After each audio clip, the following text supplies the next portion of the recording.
Dorongan untuk meningkatkan produktivitas tanaman jagung ini disampaikan dalam kunjungan kerja panen raya Menteri Pertanian Syahrul Yassin Limpo di Desa Karelayu, Kecamatan Tamatea, Kabupaten Jeneponto, Sulawesi Selatan. Mantan Gubernur Sulawesi Selatan ini berharap hasil panen jagung ke depannya bisa menyokong ketersediaan pangan di Indonesia, apalagi di masa pandemi corona. Bantuan berupa kur, alat bantu pertanian hingga bibit berkualitas akan diberikan agar program peningkatan produktivitas jagung bisa terrealisasi.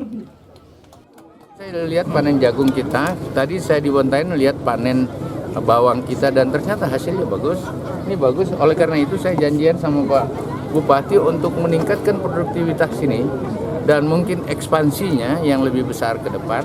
Harapan kita di saat-saat seperti ini, tunjangan kita untuk menaikkan produktivitas dan ketahanan pangan kita akan mampu menjadi bagian-bagian dari memutar ekonomi.